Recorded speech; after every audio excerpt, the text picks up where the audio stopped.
पुरानी कहावत है कि स्याही सूख नहीं पाती अखबारों की, तभी दूसरी खबर आ जाती है दलित अत्याचारों की। जी हाँ, यह जो कहावत है, यह जो किसी ने लिखी होगी तो बहुत ही सोच समझकर लिखी होगी, क्योंकि भारत जैसे विशाल देश में दलितों पर बड़े पैमाने पर अत्याचार होते हैं, होते आ रहे थे और हो सकता है भी होते भी रहेंगे। क्योंकि यह हम नहीं कह रहे हैं, क्योंकि यह आंकड़े एनसीआरबी के बताते हैं। हम जो आपको जिस घटना का जिक्र करने जा रहे हैं, वह घटना भी योगी जी के राज्य उत्तर प्रदेश के हमीरपुर से जुड़ी हुई है। आप देख रहे हैं सोशल मीडिया नेशनल लीडर और हमारा नाम है ओमदेव।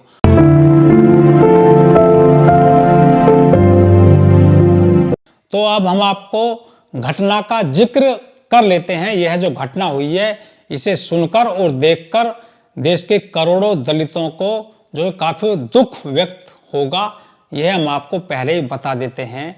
आपको बता दें कि हमीरपुर में एक परिवार गांव से कुछ दूरी पर डेरा बनाकर रह रहा था।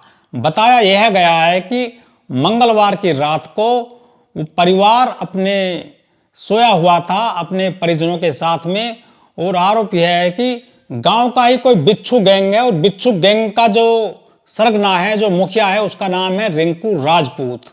आपको बता दें कि उत्तर प्रदेश में राजपूतों की ही सरकार चल रही है। वैसे तो सरकार किसी जाति विशेष की नहीं होती है, जो सरकार सबकी होती है, क्योंकि सभी लोग वोट देते हैं।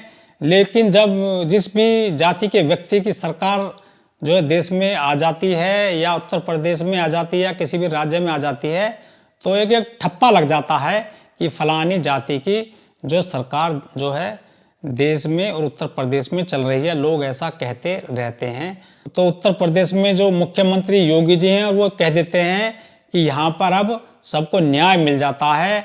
यदि किसी बहन बेटी के साथ इस चौराहे पर अत्याचार होगा, तो उत्तर प्रदेश की पुलिस अगले ही चौराहे पर न्याय कर देती है। बदमाश या तो उत्तर प्रदेश छोड़ देता है, या फिर ये दुनिया ही छोड़ देता है। यह योगी जी कई बार ऐसा अपने बयानों में कह चुके हैं, और यह भी कह चुके हैं कि जो योगी सरकार है वो न्याय सबके साथ कर रही है और सबका विकास कर रही है। यह मोदी जी भी कहते हैं। तो मामला यह है कि जो गरीब परिवार है, गांव से बाहर हमीरपुर जिले में जो ये गांव पड़ता है, गांव से बाहर एक डेरा बनाकर रहता है। आरोप यह है कि जो गांव का ही एक बिच्छू गैंग का जो मुखिया है, सरगना है, जिसका नाम रिंकू राजपूत बताया गया है, पुलिस का कहना है कि जो गांव का ही बिच्छू गैंग है, जो आपराधिक घटनाएं करता रहता है समय समय पर गांव में, वह हथियारों के दम पर, अपने साथियों के दम पर उस गरीब व्यक्ति के घर में घुस गया, और सभी जो मौके पर मौजूद थे परिवार के लोग सब पर तमंचा तान दिया और कहने लगा कि कहाँ है आपकी बेटी, आज हम उसको देख लेते हैं। यह सुनते ही परिवार के लोगों के जो होश फाख्ता हो गए, और वह कहने लगे कि आप कौन हैं। उन्होंने कहा कि हम बिच्छू गैंग के बदमाश हैं। यह सुनते ही पूरा परिवार सहम गया, और आनंद फानंद में सभी के सर पर तमंचे तान दिए। और इसके बाद जो बदमाश घुसे थे उनके घर में, जो बिच्छू गैंग के करीब 4 बदमाश थे, वह उनकी बिटिया को उठाकर ले गए। लेकिन तभी उन्होंने शोर मचा दिया और वहां पर कुछ ग्रामीण पहुंच गए। लोगों का कहना है कि जब वो उसकी बिटिया को उठाकर ले जा रहे थे, उसी दरमियान 4 में से एक बदमाश नाले में गिर गया था।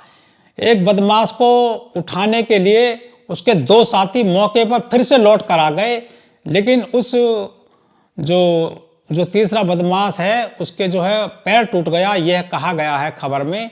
इसके बाद में वह जो 2 बदमाश आए थे अपने साथी को साथ ले जाने के लिए, वह भी ग्रामीणों के चंगुल में फंस गए, और जो है तीनों को ग्रामीणों ने पकड़ लिया और पुलिस को सूचना दी गई।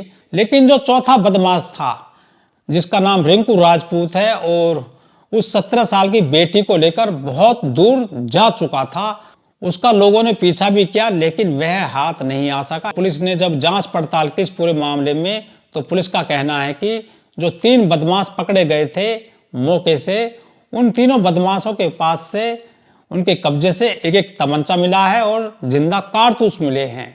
तो अब यह आप अंदाजा लगा सकते हैं कि वह पूरे अपने किसी बड़ी घटना को करने के लिए उनके घर में प्रवेश किए थे।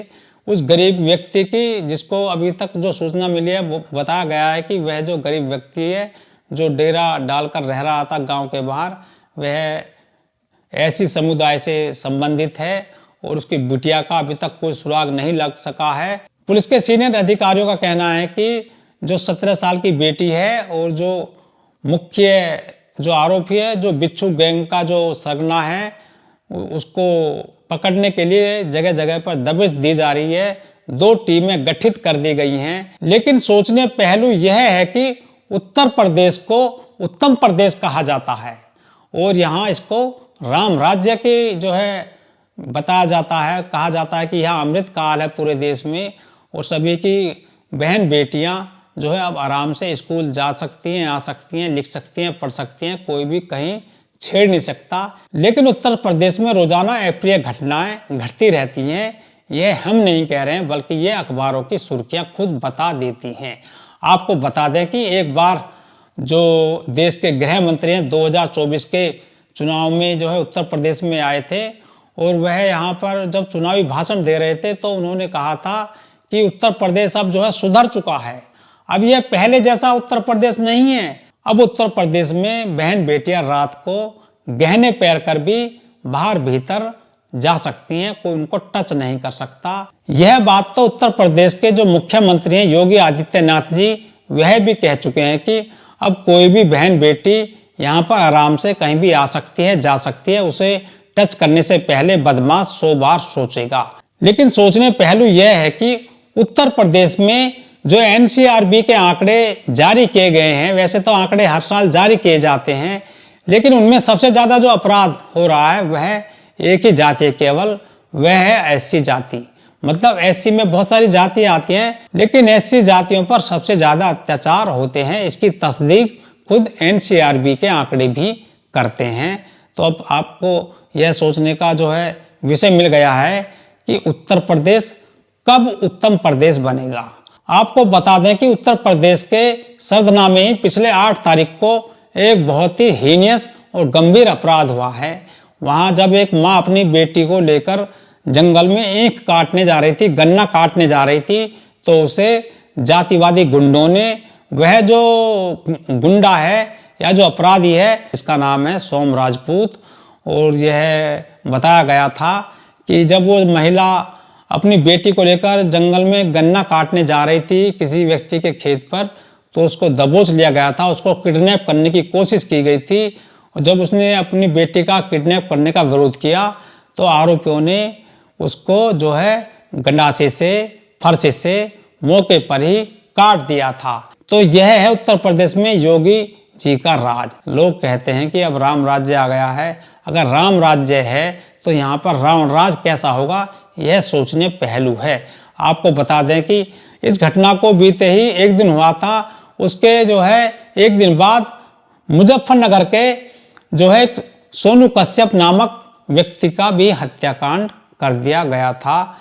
ऐसी घटनाएं रोजाना उत्तर प्रदेश में आती रहती हैं। लोग कहते हैं कि अब जो है उत्तर प्रदेश जो है सुधर गया है, यह उत्तम प्रदेश बन गया है, विकास की जो है सीढ़ियां चढ़ रहा है।